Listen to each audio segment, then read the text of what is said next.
Hey, we are live. Welcome. First of all, I got to say hello to some of my buddies, Steve, Craig. Love seeing you guys here. That's awesome. Great. Now, just to kind of give you, we're going to do some iterations here, Steve. Just to kind of give a quick overview of what we're going to be doing here.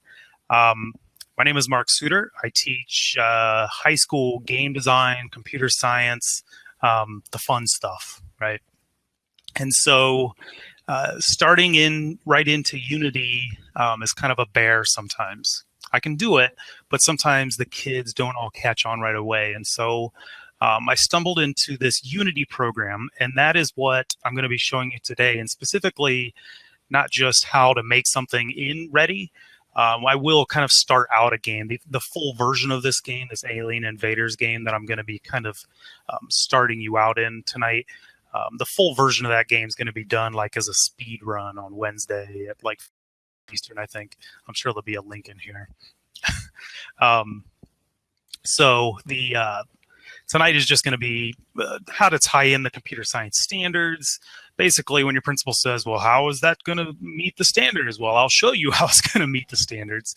And I love the Computer Science Teachers Association and their standards. So if you're not a member, join that. But they have a lot of great resources, including this Ready stuff. So I'm going to get the video off, and I'm going to turn the screen on. You don't want to look at my mug all day. So let's turn this screen on. Very good. You should be able to see my screen here. Hopefully that looks okay. So this is ReadyMaker. And ReadyMaker has a couple of key areas. Basically, we can add all kinds of audio, shapes. You can upload your own artwork. There's built-in artwork, like a searchable library of stuff. There's a ton of stuff in there. You link right to the Jiffy. I call it Jiffy. You might call it Giphy. And all kinds of fun things in there.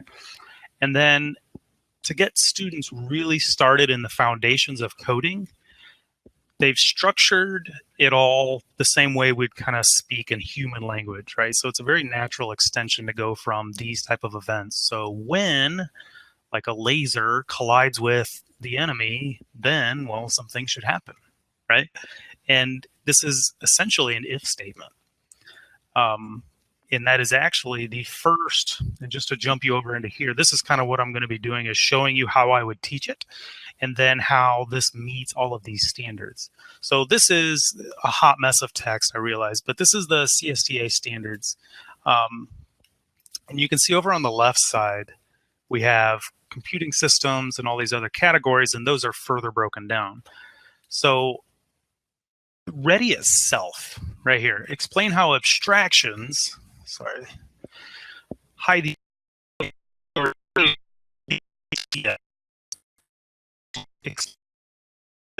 well, Ready by definition is abstraction, right? There's a whole lot of code happening underneath the hood here, but we don't really need to explain all of those details just yet, because we're generally teaching, if you're teaching intro to computer science, or like Steve, I know you're teaching like junior high kids, like, do you really have to get into the syntax of C#? No, like, get the concepts down first. And what's nice is this software naturally segues into Unity, and it even exports into Unity as a project, which is the only software that does that, right? So that's kind of what got me hooked into here.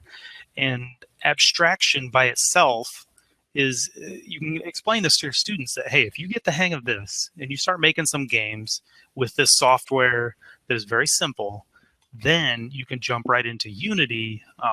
I've also got on the ReadyMaker YouTube channel, there's a series of tutorials of kind of comparing Ready and how it compares to doing the exact same act in Unity, right? Moving an object around, what does that look like in Ready, and what does it look like in Unity? Because they're kind of a big brother and little brother, maybe, I don't know. I call Ready the prequel, I guess, to Unity, because it's a good starting point. So I'm going to start building this game just a little bit to show you what this would look like. And how I would teach it is, you know, initially you want the game to look like something, right? So you go into backgrounds. We've already uploaded a bunch of these background type things. So AI underscore stands for Alien Invaders. And so you start them out with the background. By the way, I don't know if everybody's aware of this, but I want to show one cool thing that was inspirational to this. I don't need to see that. Get out of here. Whatever. Video game archive. Some of you guys have probably seen this before. The Internet Arcade. Because if you look up Alien Invaders, this is a game from like my childhood, from the Odyssey 2 system. Alien Invaders Plus. And on here, it's not just the artwork and all that fun stuff. Come on. Go ahead and search. Oh, it's loading. Okay. But you can play all these games in your browser. So if the kids are ever saying, well, I don't have any good ideas, right? Or they think they're going to make the next Call of Duty, right? Those of us that teach computer science or game design, we know every kid's going to make the next Call of Duty. Well, maybe way down the road with a team of 150 other people. But for the meantime, good game concepts, you can find them all over the place in this Internet Arcade. And so you can send them here and have them play games and have them look up or describe what are the game mechanics here, right? And so this is a game that inspired the game that I'm demonstrating, the Alien Invaders, hence the AI. Anyways, all right, well, I'm kind of horrible at it. I'm not going to waste your time in there. But the point is that game, you can then break those games down, and those are great. That era of games, the Atari, the Nintendo Entertainment System, those games are great to make in Ready and even in Unity then. So we've got our background. We need a player. So again, we're adding stuff. We don't want to be in backgrounds. I'm going to go in here. AI underscore. We're going to throw our player in here. Now, to jump back over to here, we're going to start this guy moving around, our little player. So how do we combine the hardware and software? Well, we have in here, right there, we have our character, but we don't know if the player is going to be on mobile or if they're going to be on PC. Usually you have to determine that ahead of time. Ready is unique. Okay, so if I go to behaviors here, which a quick overview here, appearance, that's like the title, the size, the location, rotation, which just so happens to line up with Unity's. Yes, Ready is free, runs on Chromebooks. What's interesting is sometimes I'll develop while I'm on my Android phone or my iPad, because everything here is touch sensitive. You'll notice that instead of me scrolling, it's like a really slow scroll because it's really meant for mobile develop. I have to like click and drag, which is a very touch-like method, right? Yeah, so we want our guy here. That's the appearance. Physics we're not going to use, but that's what you would make like your Super Mario Brothers type things, right? Or any other physics like Where's My Water type game. Behavior. Behaviors are like scripts, pre-built scripts. Like Unity provides a bunch of really cool scripts that you can do certain things now. And there's even more here in Ready. So we want this guy to be able to move around, right? So we have a bullet behavior, which is like go in one direction at a speed, but we want the control pad. So you notice I pressed and hold there. And so when you're showing this to your students, you could actually have them strictly on mobile, right? There's lots of software now that is going the direction, or development software where you can develop on your mobile. Well, you can do it on both on here, which is pretty sweet. And everything is in sliders and big buttons here, so you can do it on mobile. And also, side note, when you export it to Unity, because you can take it directly from here into Unity, from Unity you can export it as an app for iOS, Android, or for Windows or Mac. But that's how I get like games like this to my phone, is that process of from here to Unity to an app to my phone. So getting back to this, directions, I'm just going to have this guy going left and right. Always visible, touch anywhere. Like there's the tie-in to mobile, right? Joystick active. Now, if I play this game right here, you can see I can click and drag this little thumbstick, but imagine this was on an iPad or a phone, right? You could put your thumb right there and move it back and forth. So you're already joining hardware and software. We got the game running on the app, or on the software running on the phone.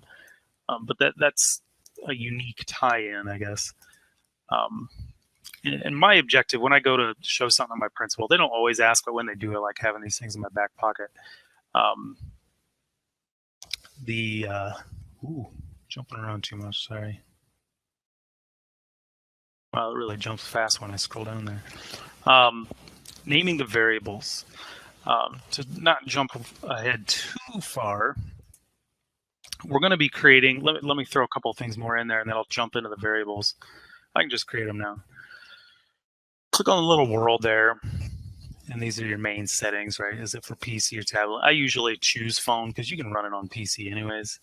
But under game here, this is where you start to introduce the variables. So when my students first start making variables, they inevitably start something like this, like variable 1, right?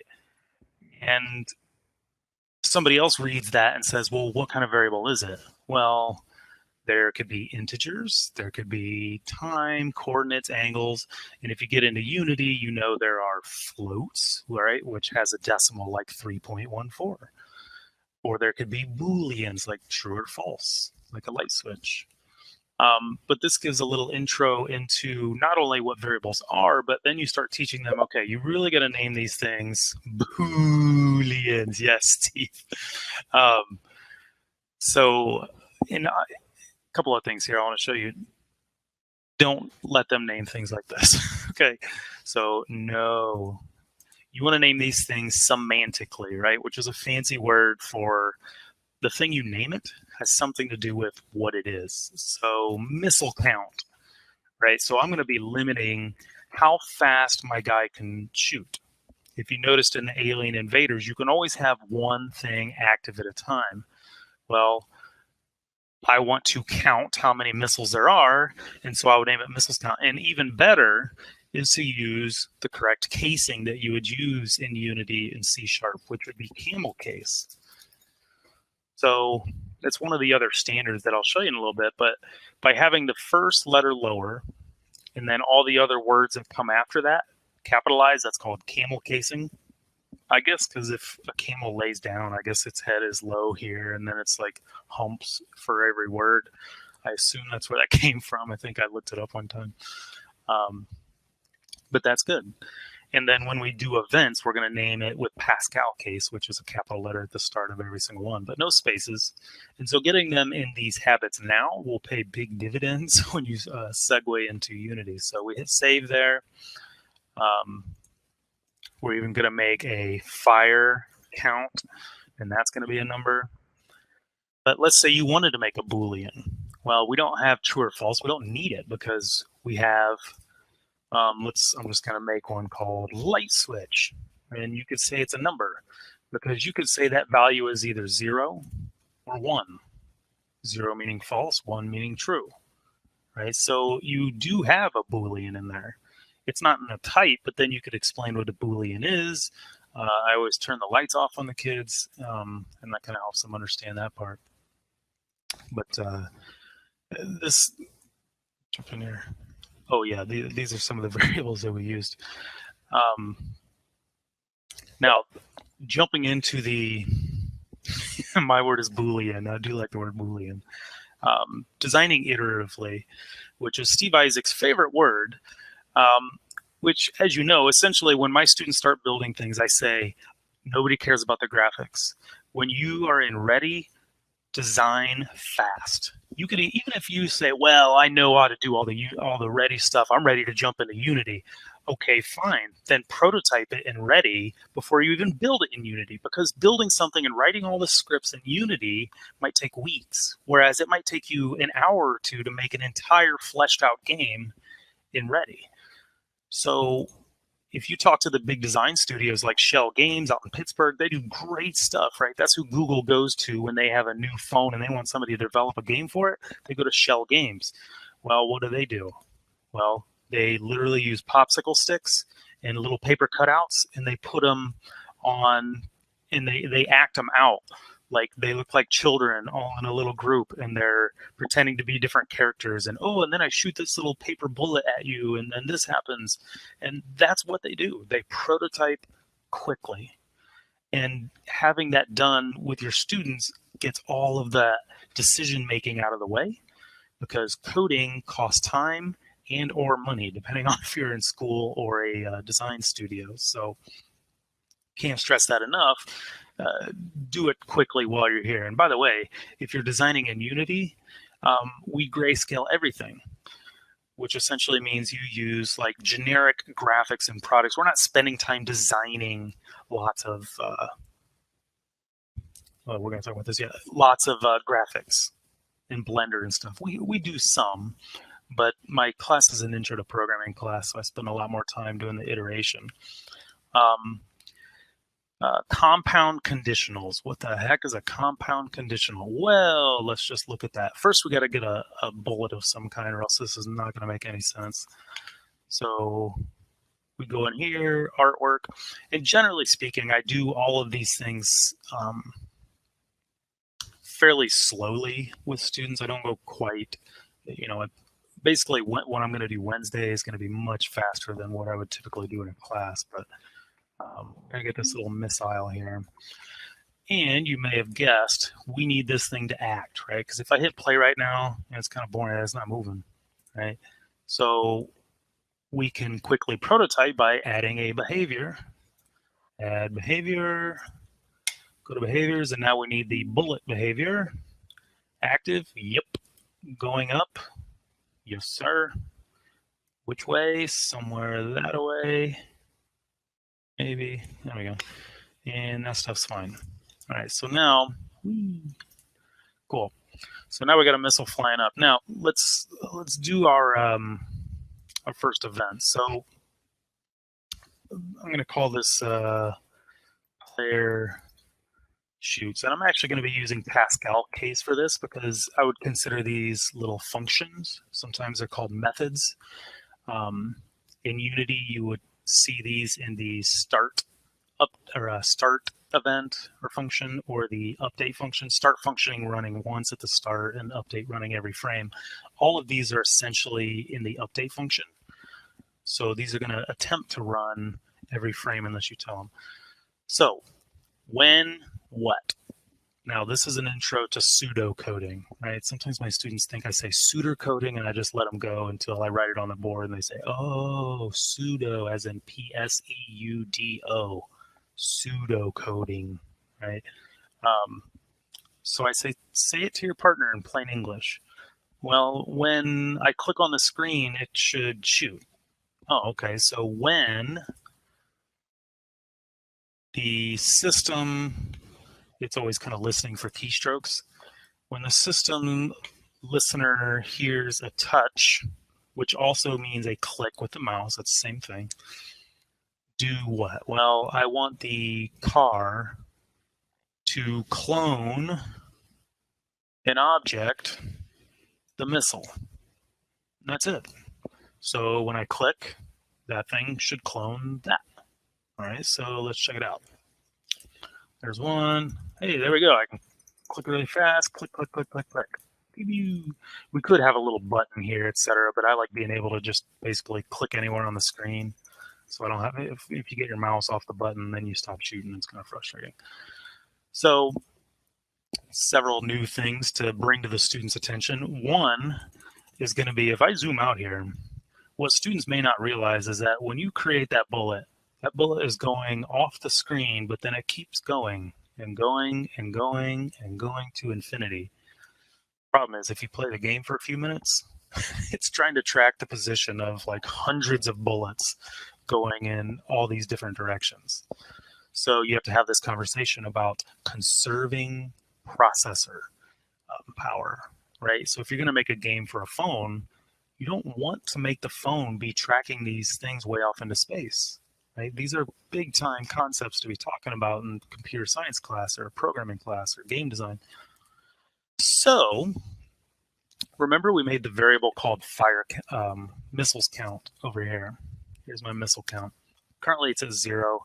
Actually, I'm going to move. Let me zoom back in. It's really hard to see that. There we go. I'm going to move this one off the screen so the player thinks it's 0. Actually, there is 1 on the screen, but he doesn't care. So every time we create a missile, we're going to say, or add 1 to the missile count. And every time the missile hits, I'm going to put a barrier up here. Every time it hits the barrier, the missile should go away and the count should go back down. And you're only allowed to have 1 at a time. So if something's really close, it'll go pew, pew, pew, pew, pew, and keep hitting it really fast. And if it's far away, it'll go pew, and wait till it hits that, right? And then it lets you shoot another one. The same concept is true in Centipede and Millipede. You know, you shoot the tree right in front of you, which, by the way, those are on the archive.org video game archive. Fun, right? You can always say you're doing research. All right, let's make a little barrier up here at the top. And actually, I'm going to just use a basic shape. Let's go stick this up here. And widen this up. I'm going to use like 24 or something. Hello. Oh, no, 124. Oops. I'm actually going to bring this into the screen just to kind of prove what's going on here. I'm going to call this top rectangle. Oh, and here's another thing that students should be aware of when you're teaching this as a game design, the colliders. Well, this is clearly a rectangle, but even the missile here, I forgot to do this. In the appearance down here, oops, whoa, something like that. That'll work. Okay, polygon. If you leave it at a polygon, it's literally going to be, let me zoom into this so we can actually see what's going on here. It's going to try and track every little edge of this image every single frame, which it costs processing power to see. Did it collide with something? Then it checks the next frame. Did it collide with something? And when it's checking, it's always looking at those little edges of that, which is a lot. So you always want to leave these as box or circle colliders, because otherwise you're going to run into a lot of issues. Oops, sorry, it's under appearance.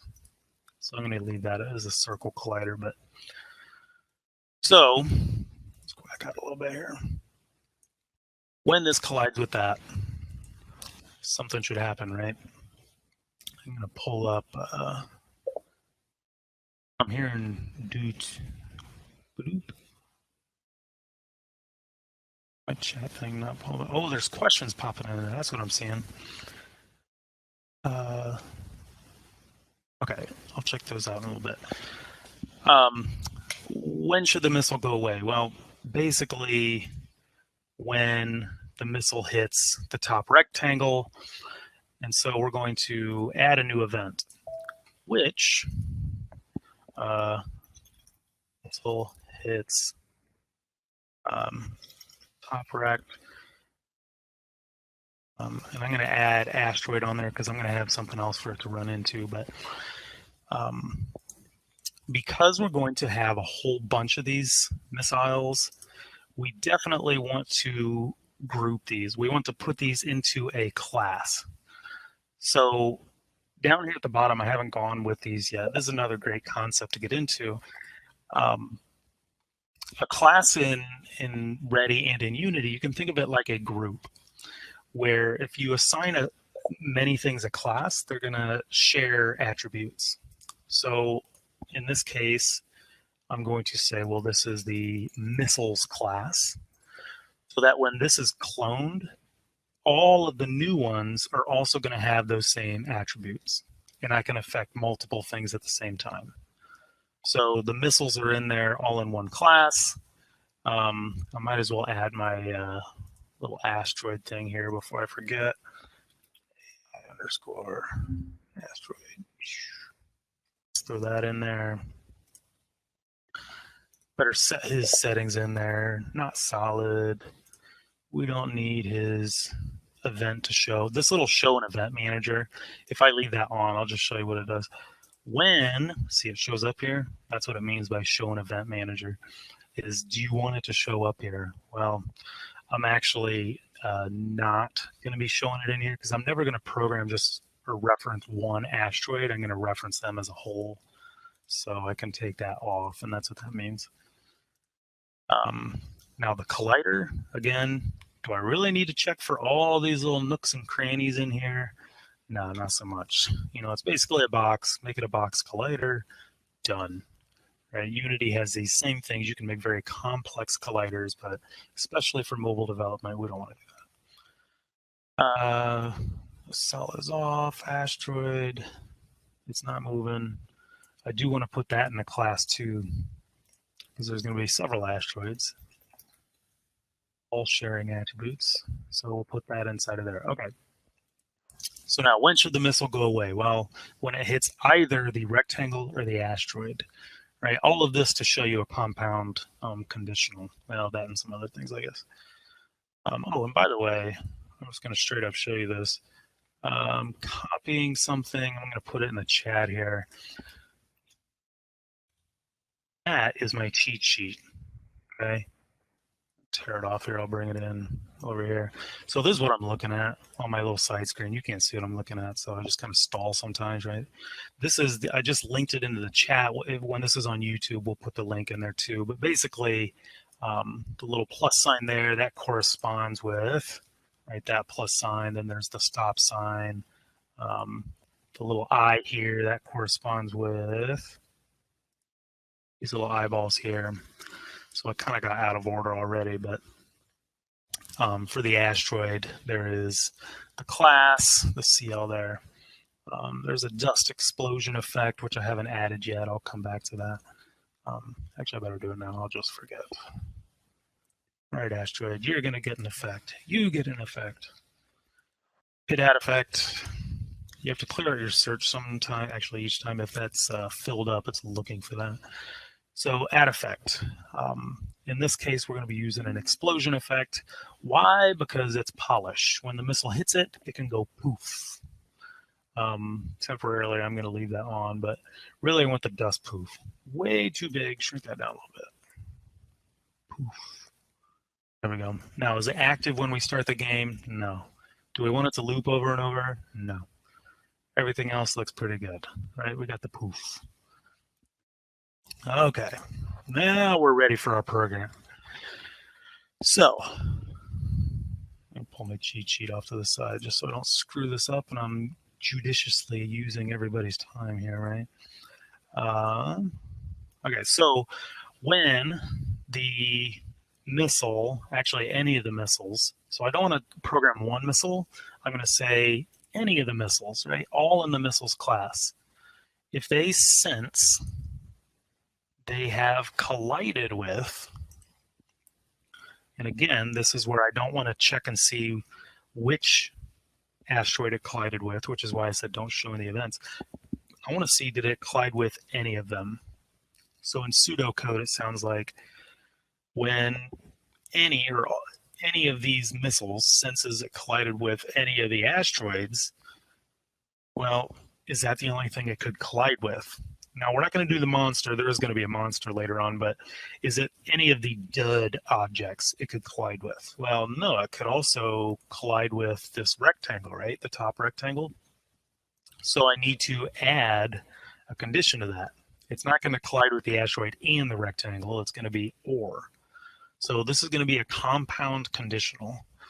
So anytime you add two conditions, this and this, or this or this, you can do this in C# too in Unity. So if it collides with any from the asteroids, or if the missile senses it collided with the top rectangle, then what should it do? Well, several things. We want it to go poof, and we want to get rid of the clone. Right, so you can reference all of them, or you can actually just reference the one instance, right? An instance out of that. So the affected object from the asteroid that it hit, go ahead and run that effect. And right here's another compound result. Yeah, we want to get rid of the missile clone. So the affected object from missiles, go ahead in the clone category, we want to remove clone. Now, remember earlier we talked about how are you going to limit the player from shooting lots and lots of times? How do you do the centipede technique of just letting them shoot once? Well, really, that problem is here, right? He should only be able to shoot when the number of missiles is less than 1 or 0, right? So really we have to add another condition back here. We have the variable to do it, right? This is where the power of variables comes in, and the student starts to understand why variables? What are they really for?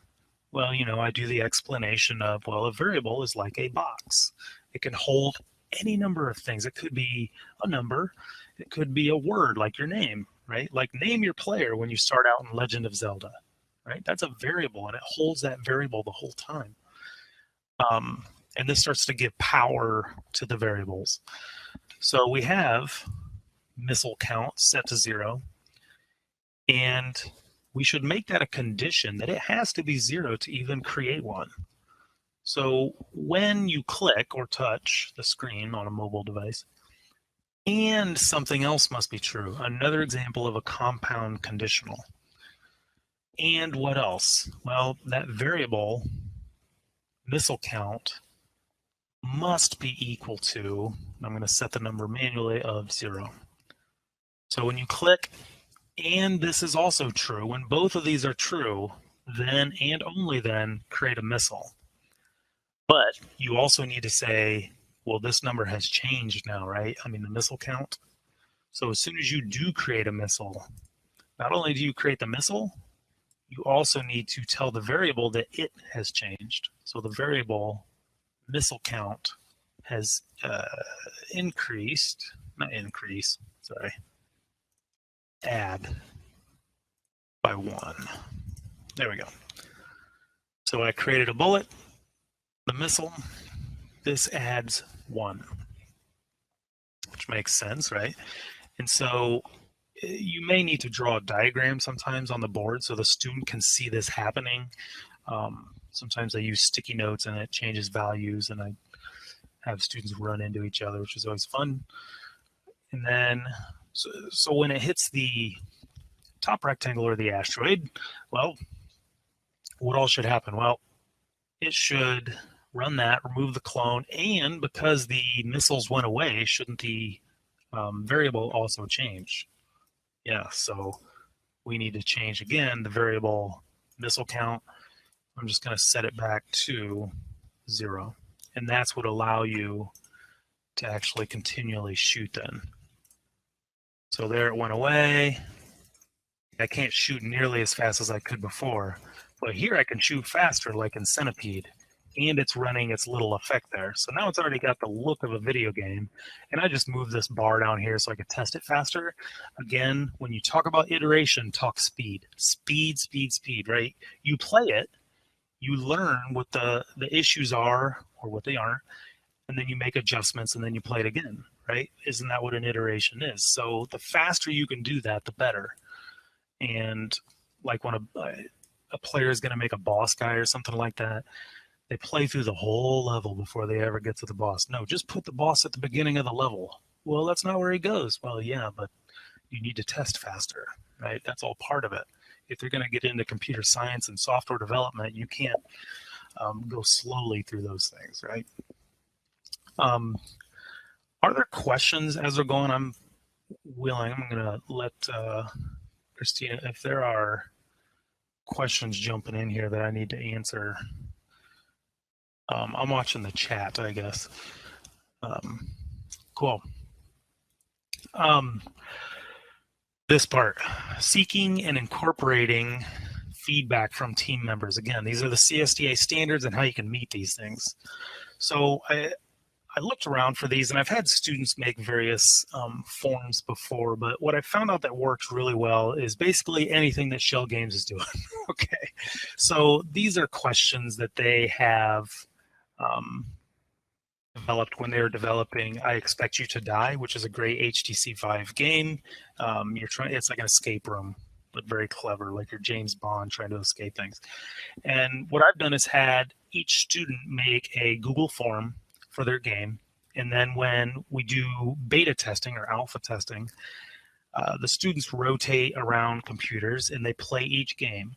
And after they play it, they fill out the form immediately on that same computer. And then every like 8 minutes or so, we rotate.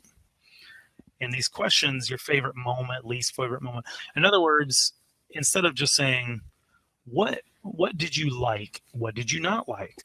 They're a little more pointed in that the answer can't be, it wasn't fun for the what was your least favorite moment. If you just said, well, what was bad? They might say, well, it wasn't fun. Okay, that doesn't help me any, right? I don't know what to change. But if you get more specific and you ask, what was your least favorite moment? Interaction, was it the menu at the beginning of the game? Was it hard to get started when the game was over? Did you have to completely restart the game, or was there a button to do it? Right, it drives right to the point of those interactions. When did you feel most clever, right? So like, when did you you want to make the player feel like they're really smart. Anyways, you can read these, but using that feedback is not only meeting a objective, right? I don't really like having to meet all these objectives. I just like making video games with the kids, and I retrospectively go back and say, I'm sure I met some standards in there somewhere, right? I don't actually make lesson plans around this. In fact, I hardly make lesson plans at all. I hope my principal doesn't watch this. But basically, making it fun for the kids, but also showing them what the real world industries do. Absolutely, they get feedback. In fact, you can relate that to various games they might play on the computer or PlayStation or Xbox One and say, well, did they do a beta? Well, yeah, and ask them, well, why do you think that is? What kind of feedback are they getting? Right? They're watching the stress tests of the servers and all those kinds of things and relating that to them. This makes it so much more relevant when you say, okay, don't you think you would rather have somebody else play your game and give you feedback? Well, yeah, absolutely. Well, how are you going to get that feedback, right? That's where the Google form comes in. Existing code, media, libraries. Okay, this gets pretty deep. The stuff built right into Ready is deep enough, right? You can make all these games just with what's built in, right? You hit the plus sign, you go into artwork, and there's like lots of categories. The food category, right? I don't really know what that word means. Abstract, I know that one. But you can also tie right into Jiffy, and this Jiffy is school appropriate filtered already, so you can feel pretty safe. I guess there's Beavis and Butthead. That's about as bad as it gets, right? So if I was looking up, I don't know, space, right? So there's space stuff, and these things have these little quirky little animations, right? So you tie right into Jiffy, but you don't have the kind of creepy, weird ones. I guess some of them are kind of creepy, but you know what I mean. The other thing that I like to talk about with students is, well, how are you going to attribute that work? Right?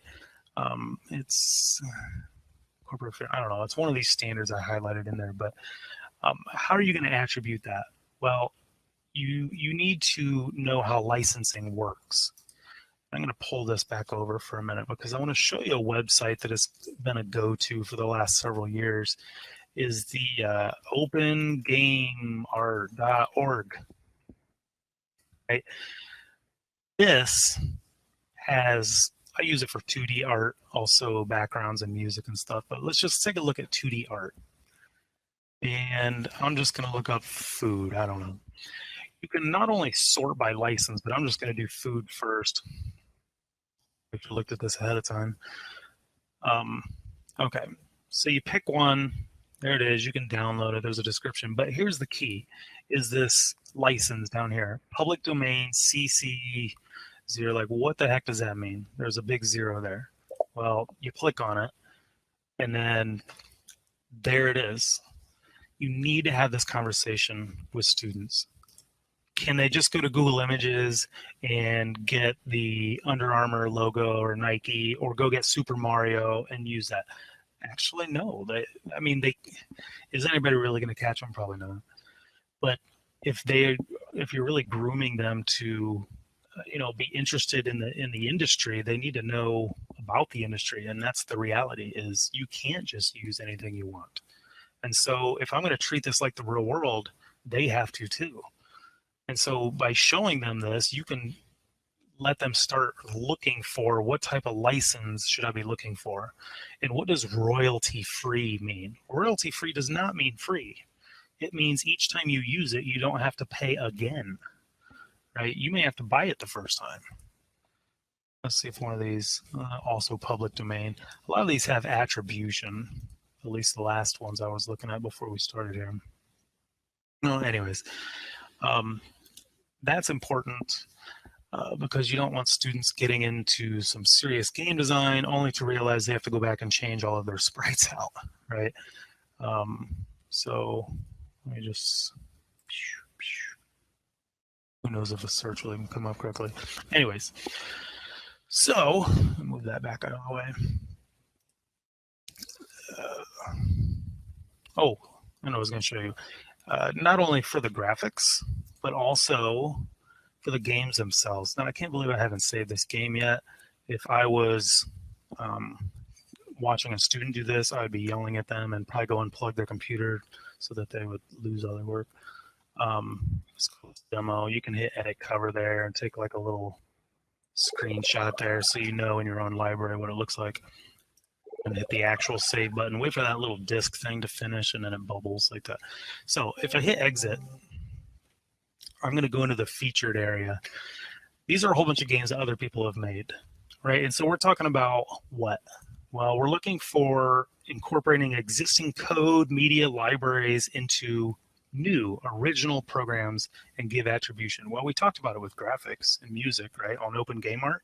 But what about remixing an entire game? Well, you can do that. In fact, the game that I just showed you that I'm making right now, people could remix that, right? So I'm not sure what this is, but let's go for it. So I can play it here, that's one thing, but I can actually hit remix and it becomes my project. I've never looked at this game in my life, which is dangerous. But I can take it right there and I can look at all of their events. How did they do that, right? Looking underneath the hood.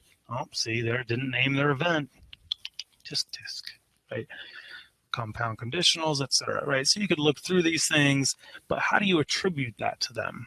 Well, you could look up the username and put it into the description right there. There you go. Attribution, and using existing content. So you could stand on the shoulders of giants. Isn't that the saying? Yeah, I know. I'm going to lose all my progress. Also, if you wanted to remix the game that I'm currently working on, if you visit on a mobile device, for instance, if I go back into here, go into my demo here, I'm just going to hit edit because it's mine, right? I don't have to remix my own. But let's say I wanted you to go play this game. It's not much of a game yet, but I'll hit share on there. And a URL has been copied to your clipboard. Sweet. So I'm going to go over here to the chat window, demo.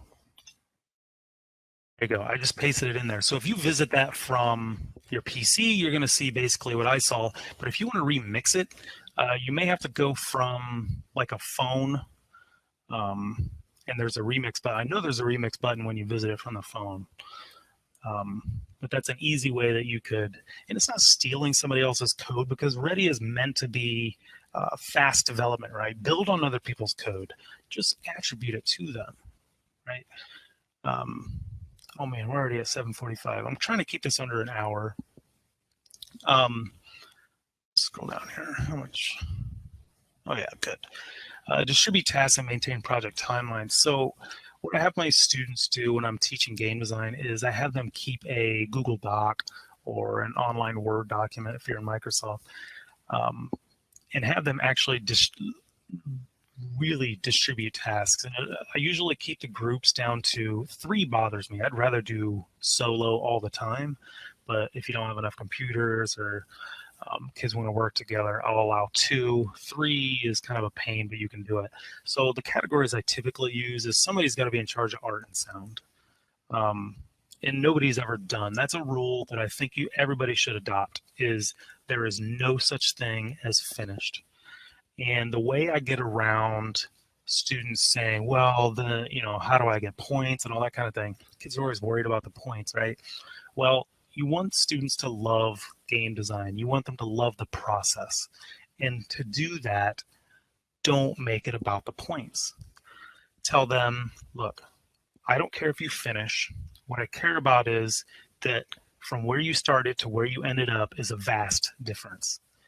So choose something hard, and I will only punish your grade if you pick something too easy and finish early. That's how you will lose points, or you try to fake it, right? All the kids, or not all the kids, but a lot of kids will, say, oh yeah, I'm working, I'm doing lots of work. No, you're not. So when I say divvy these roles up, they're all within that idea that there is no done. So if your art and sound person is like, oh, well, I did the art and sound, I got nothing left. Well, you know what? You could record your own sound effects. You could generate your own 8-bit music using lots of online chiptune generators. You can generate your own art. There's pixel art generators and design studios, all kinds of stuff, right? So there is no finished, right? You could work for years and never finish a game. Heck, there's still games that are out today that haven't been finished and were started in the 80s. Still play them. The gameplay design, right? That person is basically in charge of, is the game fun? And if it's not, it's their fault. So this seems like a really easy job, right? So the kid's like, oh yeah, I'm gameplay design. I don't have to do much. Actually, that's, I would argue, probably the hardest one, because it's really hard to make a game fun and not just like, oh, okay, yeah. Go around and shoot stuff, blah, blah, blah. And that's actually why this Alien Invaders game is fun. At least the old version was, and hopefully the game I'm making still is too, is because, like you notice in Centipede, when things get close, it naturally allows you to shoot faster, right? So in Centipede, objects are getting closer and closer and more dangerous, but you can shoot faster and faster, right, to compensate for that danger. And so it's this natural game mechanic. And when things are far away, it basically punishes you by making you slow down your shot, right? That's all gameplay. That's all game design. And finally, the programmer, of course, they're doing the programming the events and whatnot. But you could also have multiple people doing that. Because you could have one person develop the first whole chunk like this, let's say. And then you say, okay, I got 2 programmers, I need to speed this development up. So one student, you go remix that game and you start making a boss fight so that when all the aliens are destroyed, there's going to be a boss that shows up. We need to figure out how to program that boss. And then the first programmer just goes on fleshing out the rest of this game, putting the monsters in here, and setting it up so they have to destroy all the monsters before the boss shows up. Because now you got people programming 2 different parts of the game, and then when they're all done, you just put them into one.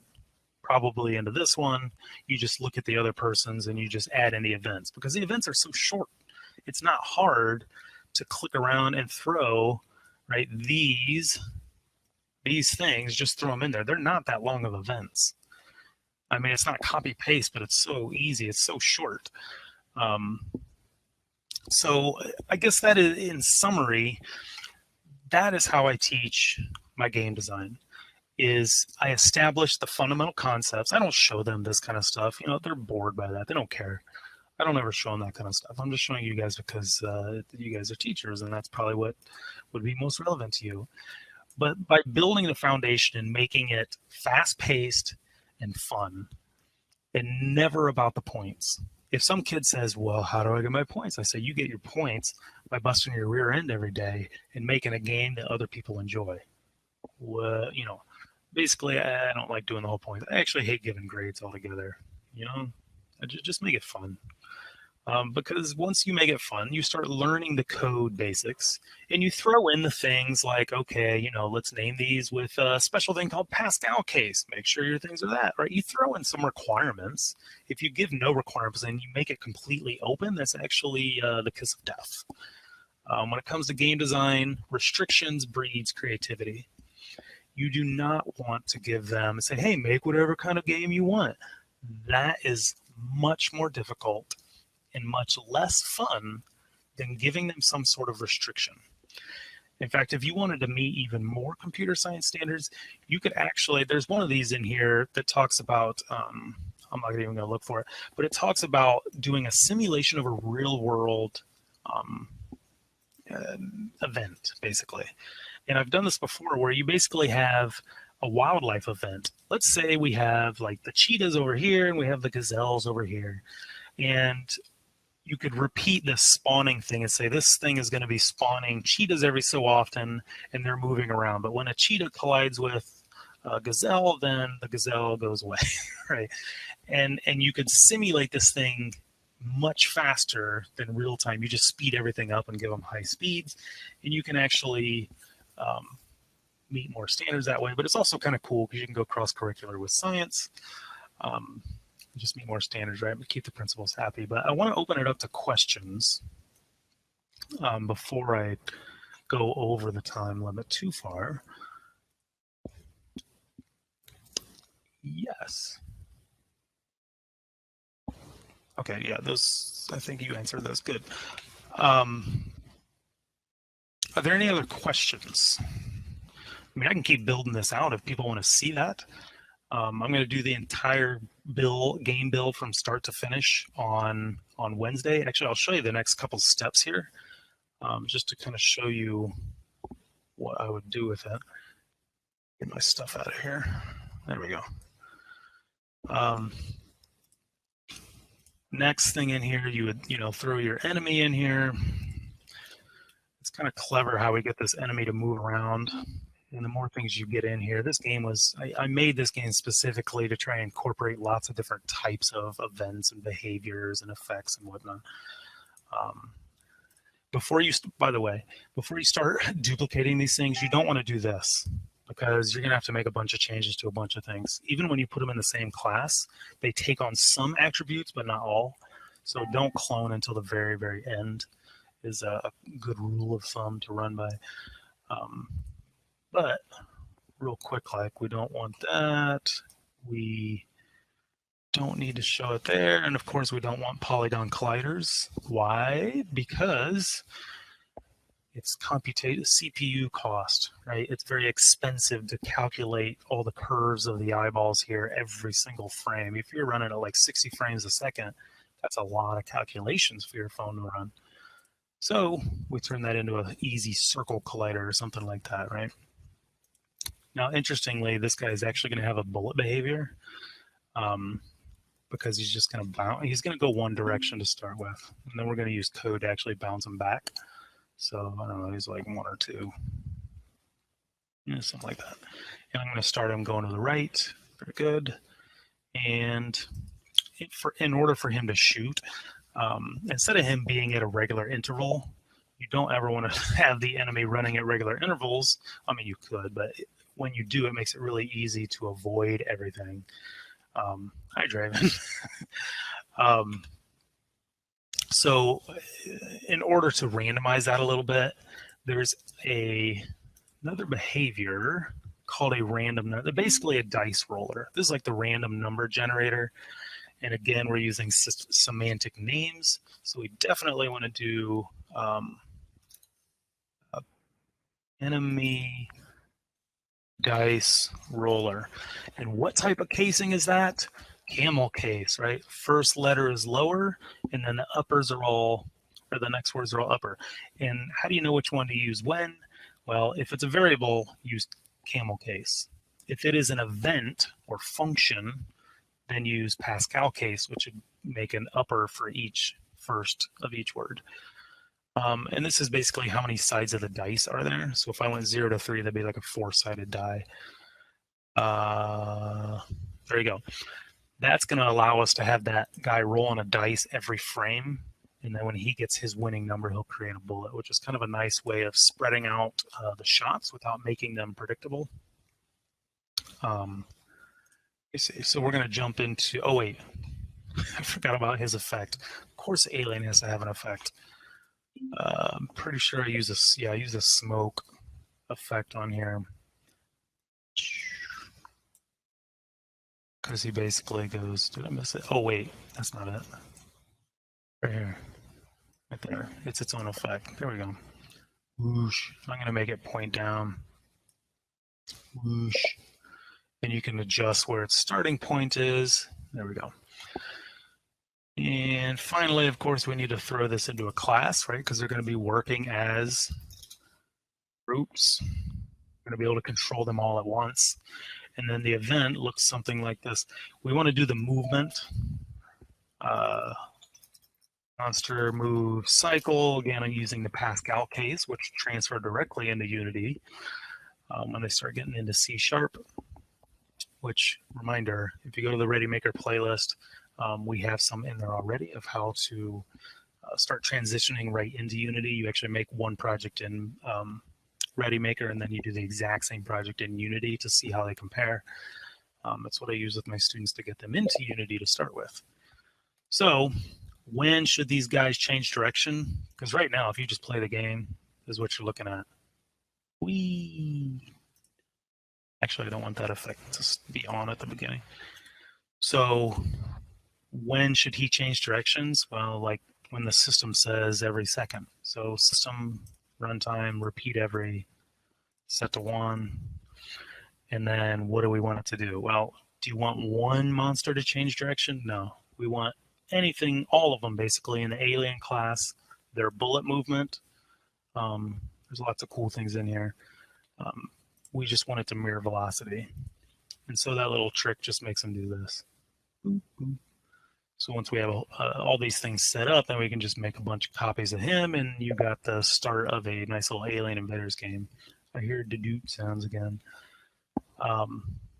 Yeah, so to go straight out to Unity, the quick version is this.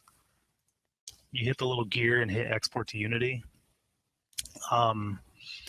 I think in the ReadyMaker playlist, I think the video is actually called like installing Unity or something like that.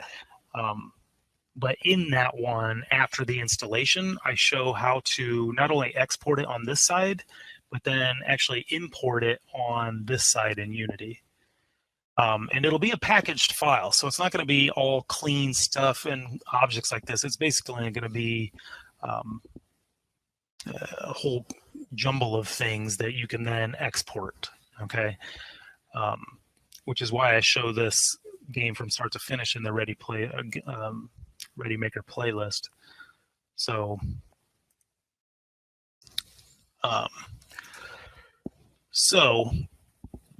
when the students, a lot of my students are intro to programming students. And so from the beginning, their foundation in the events here is the most translatable stuff. That's the stuff that my students end up using the most, is all of the foundation in the when this, do this, conditionals, or statement. I'm gonna need to watch this. How about publishing? Draven, yes, this is going to be on YouTube on the getready.io website. I'll have a link. Well, it has links to all this stuff, but if you look up ReadyMaker on YouTube, it's our channel on there has it in there. And Steve, yeah, the Unity tutorial is also in the ReadyMaker list. But I would do a one-on-one with you, Steve, and your students. So awesome. See you, Steve. Okay, so let's get back into the teaching part real quick. Like, these are good questions. So when you're teaching this, on the first day, I would honestly have them play games. Let them play all the different types of games they can get their hands on, but don't just play for the sake of playing. You basically tell them, hey, we're going to play games today, and that's going to be your assignment, right? And you make the joke about how you get to tell your parents that you play video games and that was your assignment today. But really what you would be doing on the first day when you just kind of play games is set them up and ready, either on, a mobile device or on the computer. But then have them go here to the featured stuff. Don't start making a project yet, because for them to get a feel for the games that they are able to make is send them into here, right? There's the Alien Invaders. There's the finished one right there. You could remix it right now. In fact, that would probably be a good thing to do on that first day is towards the end of the period, you say, oh, hey, if you haven't played this one yet, make sure you go in here and you play or remix this and play that a little bit, right? But when they're playing all of these games, have right, go into detail before you have them play games, and you talk about game mechanics, you talk about moments, you talk about what is the starting moment, what is the ending moment, right? What is the win condition and what's the fail condition? Well, if you're talking Super Mario Brothers, the win condition is you get to the far right of the screen and you jump on the flagpole. Okay, what's the lose condition? Well, you run into the Goomba or the turtle, or you fall down into a pit. Right, and then from that moment, it takes you to a new level if you won, and if you lost, it tells you how many guys you have left, and it starts you over somewhere.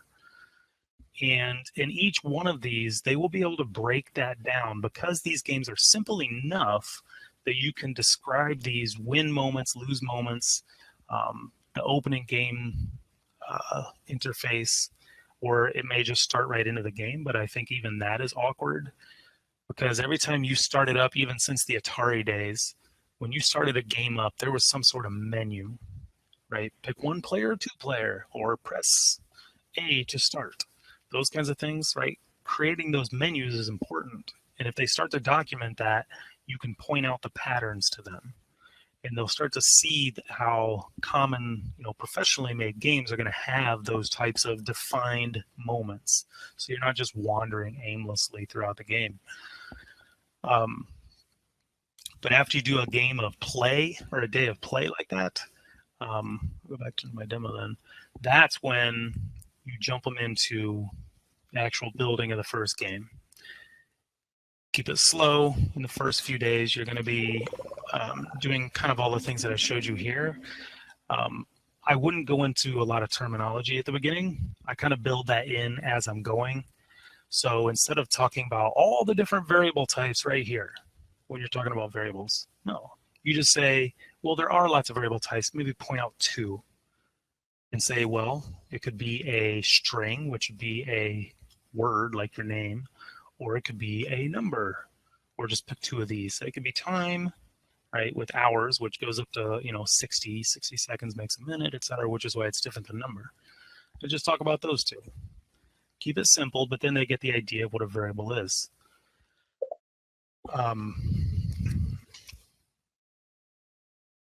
Draven's got a game studio. Sweet. This is right now. I'll show the official code for C#.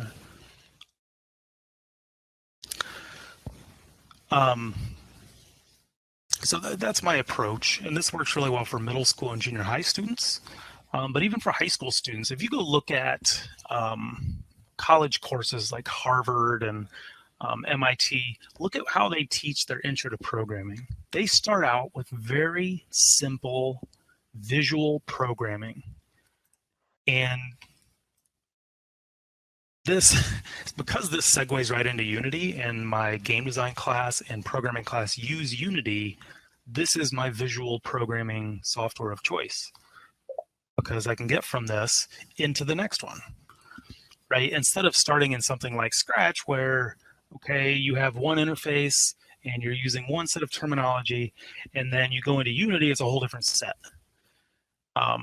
I'd rather have it consistent so that I can jump directly into the other, which is why I love this stuff. So, okay, I think we're going to cut this off here. Unless there's any other questions, I see some comments in there. I'll go check those out too. Does anybody else have any other questions?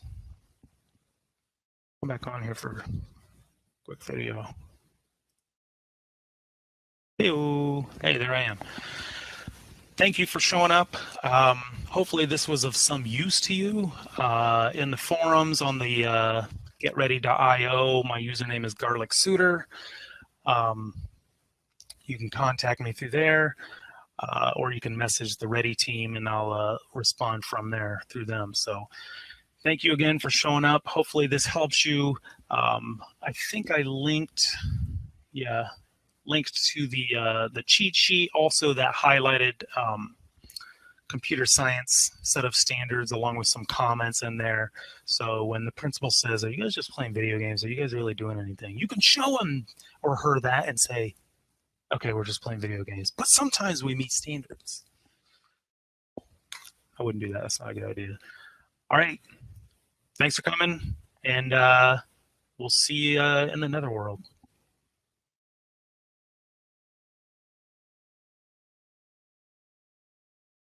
You too, Draven. It's great meeting you.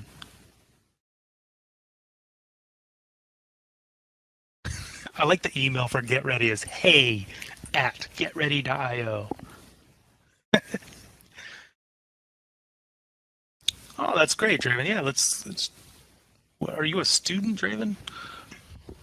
I have a Draven too. So at first I thought you were one of my students, Draven. That's a different name.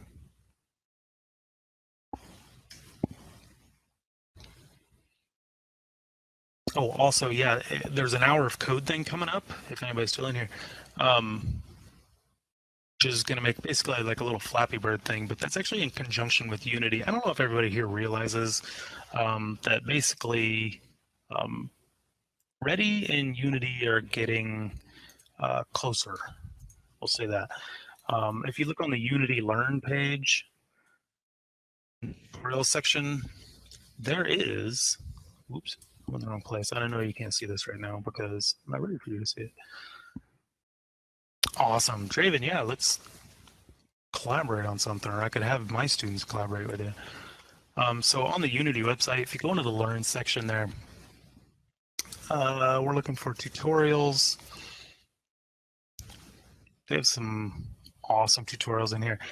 You'll notice that the only one that's non-Unity is for Ready, the Space Chicken series, which is all done in Ready.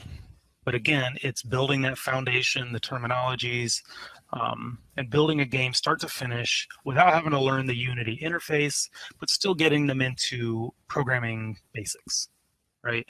Not C#, the visual stuff, the concepts. And right now we're looking at a series that will, establish that link even further. There's already some tutorials we already made. What am I talking about? That get you from Ready to Unity. I know Unity is working on some other tutorials to get some C# stuff, but great set of resources there.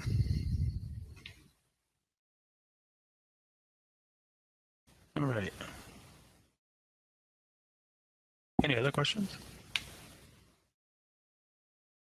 All right. See you guys later.